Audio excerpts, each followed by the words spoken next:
जैन धर्म के दिगंबर अनुयायियों द्वारा आदर्श अवस्था में अपनाए जाने वाले गुणों को 10 लक्षण धर्म कहा जाता है। इसके अनुसार जीवन में सुख शांति के लिए उत्तम क्षमा, मार्दव, आर्जव, सत्य, शौच, संयम, तप, त्याग, अकिंचन और ब्रह्मचर्य आदि 10 लक्षण धर्मों का पालन हर मनुष्य को करना चाहिए। जैन ग्रंथ तत्वार्थ सूत्र में 10 धर्मों का वर्णन है।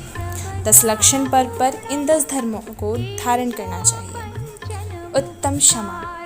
भाद्र माह के सुद पंचमी से दिगंबर जैन समाज के 10 लक्षण पर्व शुरू होते हैं। यह पहला दिन होता है। इस दिन ऋषि पंचमी के रूप में भी मनाया जाता है।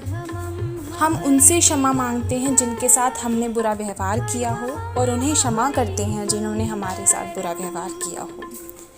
उत्तम क्षमा धर्म हमारी आत्मा को सही राह खोजने में और क्षमा को जीवन और व्यवहार में लाना सिखाता है, जिससे सम्यक दर्शन प्राप्त होता है। सम्यक दर्शन वो चीज़ है जो आत्मा को कठोर तप त्याग की कुछ समय की यातना सहन करके परम आनंद मोक्ष को पाने का प्रथम मार्ग है। इस दिन बोला जाता है, सबको क्षमा, सबसे क्षमा।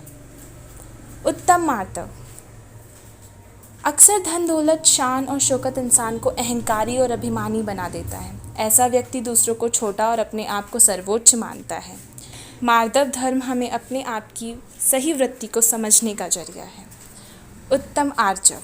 हम सबको सरल स्वभाव रखना चाहिए। बने उतना कपट को त्याग करना चाहिए।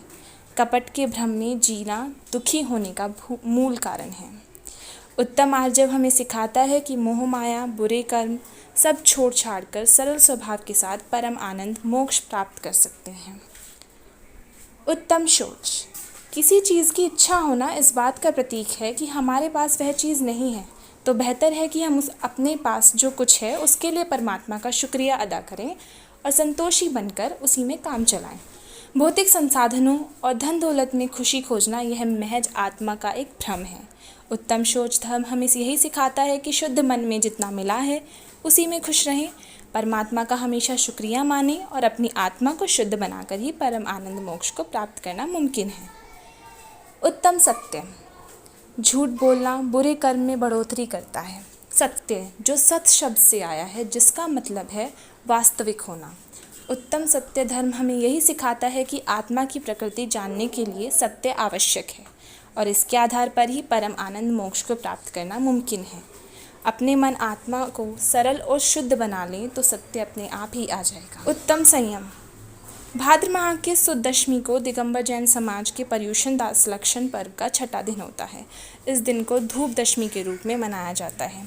पसंद नापसंद, गुस्से का त्याग करना, इन सब से छुटकारा तभी मुमकिन है जब अपनी आत्मा को इन सब प्रलोभनों से मुक्त करें और स्थिर मन के साथ संयम रखें। उत्तम तप। यह 10 लक्षण पर्व का 7वां दिन होता है।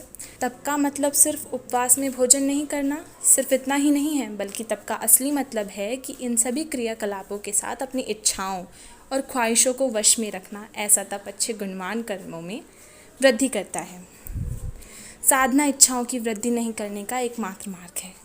पहले तीर्थंकर भगवान आदिनाथ ने करीब 6 महीनों तक ऐसी तप साधना की थी और परम आनंद मोक्ष को प्राप्त किया था। उत्तम त्याग।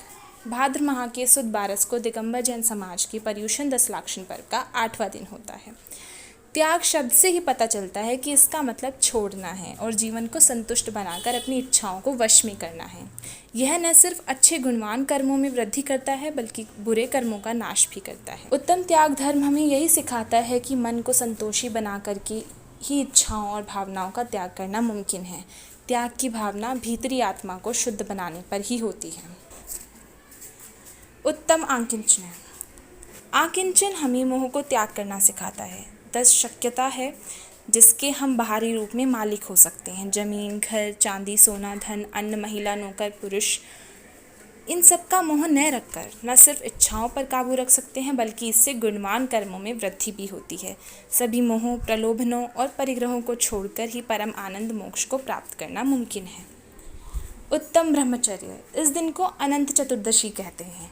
इस दिन को लोग परमात्मा के समक्ष अखंड दिया लगाते हैं।